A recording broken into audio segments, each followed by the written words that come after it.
major center stage of the controversy brewing at this point of time.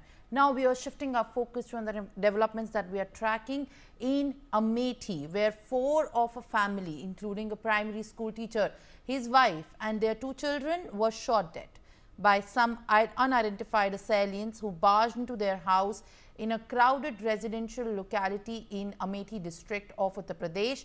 Police have said that the bodies of the couple were found near a water tap, and circumstances suggested that the duo tried to run away after spotting the assailants.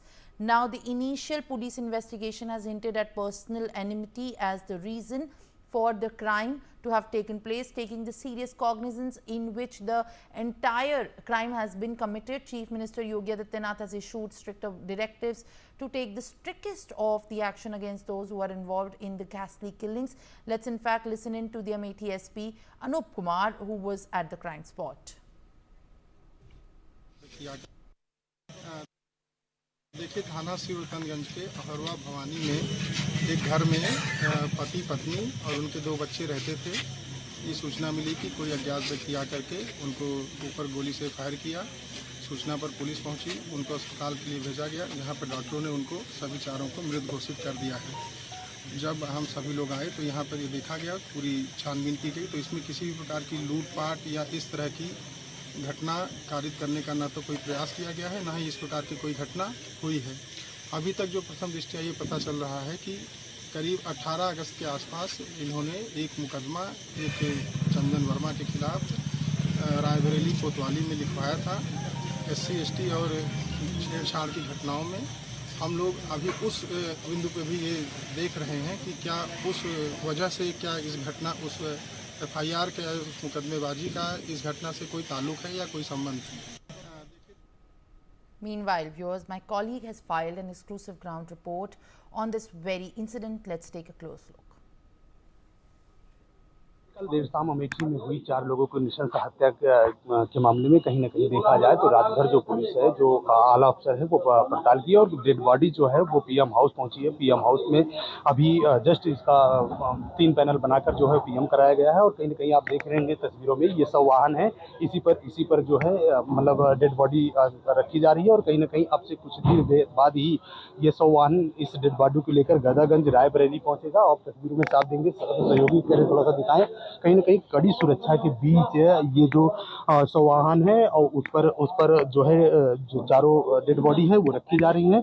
अब देखना ये होगा कि जो doctor हैं उन्होंने जो चारों शव थे उनका पोस्टमार्टम कर दिया है और पोस्टमार्टम के बाद ये बॉडियां जो है रखी जा रही हैं। ऐसे में देखना ये होगा कि जिस तरीके से एक बड़ी नृशंस हत्या हुई है अमेठी में, कहीं न कहीं पुलिस पर भी एक सवालिया निशान खड़ा होता है, क्योंकि आज से थोड़े दिन पहले ही कहीं न कहीं उसके साथ छेड़खानी का एक जो मुकदमा है उनकी पत्नी ने रायबरेली थाने में जो है वो पंजीकृत कराया था, जिसमें ये कहा गया था कि चंदन वर्मा के द्वारा हमारे पति के साथ बदतमीजी की गई है। अगर भविष्य में कोई ऐसी घटना होती है तो उसका जिम्मेदार जो है वो चंदन वर्मा होंगे। ऐसे में कहीं न कहीं देखा यह जाए, कल देर शाम जो है वो 7 बजे के आसपास जो है सिवरतनगंज थाना के अहरवा भवानी चौराहे पर उन 4 लोगों की जो है वो हत्या कर दी गई थी। अब ऐसे में देखा यह जाए तो अब थोड़ी ही देर बाद ये वाहन जो है यहाँ से निकलकर उनके पैतृक आवास पर जाएगा। Sanjay Yadav, India News, Amethi. सुनील कुमार के घर के ठीक पीछे हम मौजूद हैं और ये देखिए उनके घर के पीछे ये वही आंगन है जहां पर वो लाशें मिली थी। कल शाम जब आरती हो रही थी, पंडाल में पूजा हो रही थी और उस वक्त उस आरतियों की गूंज में हत्यारे घुसे और उन्होंने पूरे परिवार को मौत के घाट उतार दिया।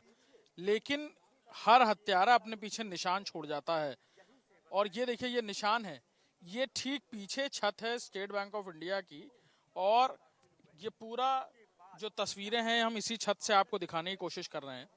ये आंगन है जहां पर उन्होंने पूरी घटना को अंजाम दिया।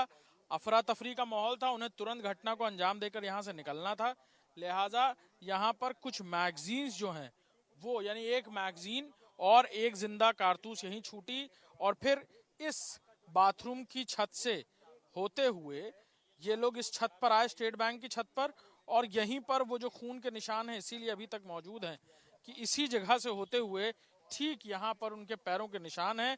शायद वो कुछ स्लिप हुए, यहाँ काई पड़ी हुई थी, काफी दिनों से बारिश हो रही थी और यहाँ से स्लिप होते हुए, यानी जो पैरों के निशान आप देख सकते हैं, यहीं से होते हुए बदमाश यहाँ से नीचे उतरकर दीवार फांदकर जंगल के रास्ते यहाँ से फरार हो गए।